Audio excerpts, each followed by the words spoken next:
Hello, students. I welcome you to class this morning. All right, this week we are going to be talking about ecology of population. Don't forget, last week we talked about ecological succession, and I told you that is a gradual progression of a particular area of land until it gets to a climax community. So today we are going to take a look at the ecology of population, and I still remain your biology tutor, Mrs. Jane. Here are our objectives.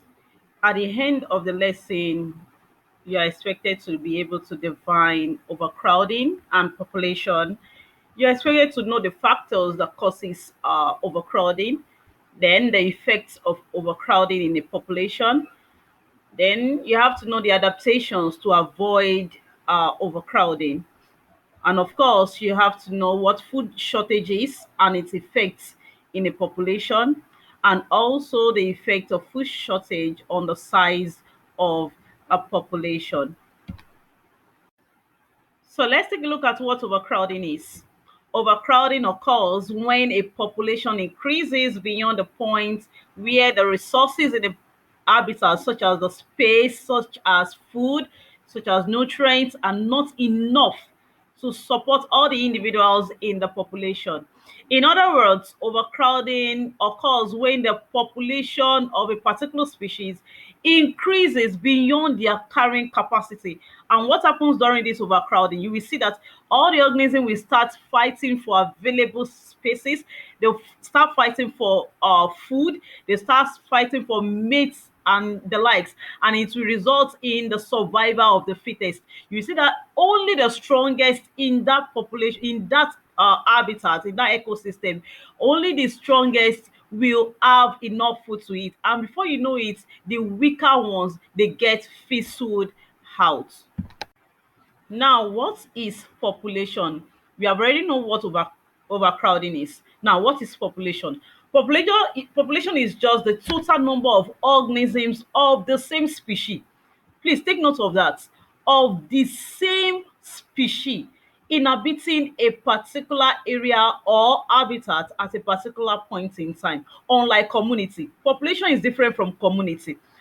Community is total number of organisms of different species, but when we talk about population, is a number of the same species living together and inhabiting a particular area of an habitat at a particular time. I hope you understand the difference between population and community now. All right, let's take a look at the factors that causes overcrowding. The first factor is increase in birth rate, that's natality. And if the rate at which organism give birth to its young ones is not controlled, before you know it, that particular area will be overcrowded. The second one is immigration. Immigration means the movement of organisms into a particular area of land. If the rate at which organisms move into a particular place of land is not controlled, before time, there will be overcrowding. Another one is increase in food supply. When there is an increase in food supply of a particular ecosystem, you will see that organisms tend to migrate to that environment. And if the rate at which they migrate into the environment is not controlled, it often leads to overcrowding. Then we also have decrease in death rates, that's mortality, and is the opposite of natality. So when the rate at which organisms die is reduced compared to the rate at which they are giving birth to in a particular ecosystem, it often leads to overcrowding. Then the last one is absence of predator. And an area of land where there is no predator, you will see that before you know it, the population size will get increased to the point that the population will not be able to be controlled, and it leads to overcrowding. Let's take a look at the effects of overcrowding. The first one is it brings about shortage of space. When there is an increase in the population size, you see that those organisms will start fighting for the limited space. Then the second one is it brings about shortage of food. An increase in the population size will bring about competition for that available food, and as a result, there will be food shortage in that environment. Another one is competition. When a particular area is overcrowded, you will see that organisms start fighting for available space. They will start fighting for available food, which will result into survival of the fittest. There will be competition, and the competition will lead to the fizzling out of the weaker organisms. Then another effect of overcrowding is spread of diseases. An area that is overcrowded often leads to spread of diseases because there's no enough spaces. Now, if one organism is affected by one disease, before you know it, the whole population is already affected because the place is overcrowded. Then preying on one another. Basically, if there is no food, if there's limited food, what do you expect the organisms to do? You start preying on each other. The stronger ones will start preying on the weaker ones, and before you know it, all the weaker ones will be absent from that particular ecosystem. I hope you understand that. Now let's take a look at adaptation to avoid overcrowding. Oftentimes, plants and animals have developed different strategies in order to curb overcrowding, to prevent overcrowding in a particular area of land. And we have three methods here. The first one is territorial behavior. We have dispersal of seeds and fruits, and we have emigration. Now, what is territorial behavior? Territorial behavior is just a natural means of establishing territories. You see that some organisms, some animals have developed established territories.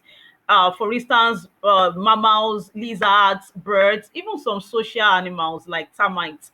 They have developed, they have established territories. And what they do to their territory is that they fight and defend their territory against intruders, against predators. So it's an excellent way of avoiding overcrowding. And the second one is dispersal of seed and fruit. This is the use of agents of dispersal. We have different agents of dispersal. We have water, we have wind, we have animals, we have insects, we have explosive mechanisms. So this dispersal of seed and fruits is an adaptation used by plants to avoid overcrowding. And as a result of dispersal of their seeds, you see that when the plant grows, they don't get overcrowded because they have been dispersed either by water, wind, animals, or so on to other areas. So this is a very good adaptation to avoid overcrowding in plants. Then another one is emigration. The other time I told you that immigration is the movement of people into a particular area of land. Now, emigration is the movement of organism out of a particular area of land, out of a particular locality. So by the time they move out of that locality, you see that the population size of that ecosystem, of that habitat, will reduce. So we will have reduction in organism, so there will be enough food to go around, there will be enough spaces. So it's a very good adaptation to avoid overcrowding. Now let's take a look at what food shortage is. In all habitats, producers provide the food that supports all consumers. You know, the consumer, the heterotrophs, they depend solely on the autotrophs for their survival. So in a well-established habitat, population sizes of the various species are adjusted to the quantity of food that is available in that particular habitat. And however, certain factors decreases the food supply to the habitat. And all these factors that decreases the food supply in that particular habitat eventually leads to food shortage. So different things can lead into food shortage. We are going to take a look at some in our next slide. Now let's take a look at the causes of food shortage. The first one is overpopulation. An increase in the population size of a particular habitat without a corresponding increase in food supply will eventually lead to food shortage. Another one is poor storage facility. By the time there are not good storage facility to store excess food that is being produced, you will see that there will be food shortage per time. Then another one is flooding. When there's flooding in a particular year, you should expect a low return, a low availability of food for that year. So flooding will lead to shortage. Then diseases. When there are diseases, when the food produces are affected by disease, different kind of diseases, you will see that that particular year there will be shortage of food. Food will not go round in that particular year. Then another one is drought. An extensive drought sessions, dry period of a particular area will lead to poor growth of plants, will lead to poor growth of plants, of crops, and as a result of that, it will lead to food shortage. All right, let's take a look at the effects of food shortage in a particular environment. Number one, it leads to competition. When there is food shortage in a particular environment, competition sets in. Organisms will start fighting for the limited space, limited food in that environment, and it will bring about survival of the fittest. Another one is emigration. You see that organisms will start moving away from that particular area. You see people will start leaving that particular area, that there is no food in Lagos, let's start moving to Kano. Kano have enough food. You see that the population size of Lagos will start reducing because of food shortage in Lagos. Then another one is decline in the rate of reproduction. In a particular place, in a particular time when there's food shortage, you see that human being will start reducing the rate at which they reproduce. They start using different family planning methods, so as to reduce the rate at which they give birth to young ones. So it brings about decline in the rate of reproduction. Another one that is that it brings about scarcity of a particular type of food. Don't forget, I told you that consumers depend on producers for food. The heterotrophs depend on the autotrophs for food. So in a particular environment, when the autotrophs are not doing well, maybe they are already out of the food chain. How can the consumer eat? So it brings about scarcity of a particular type of food as a result of maybe diseases has affected the autotrophs, which are the producers. So the consumers, I mean the omnivores, the carnivores, the herbivores, we have nothing to feed on. It brings about scarcity of that particular type of food at that particular time. So you have an assignment here to do. Number one, you define overcrowding. You tell me what population is. Then you state three causes of overcrowding in an ecosystem. And you describe one major adaptation. Describe it in total. Describe one major adaptation to avoid overcrowding. And you tell me how food shortage can affect a particular ecosystem, how it affects the population size of an ecosystem. Thank you for listening.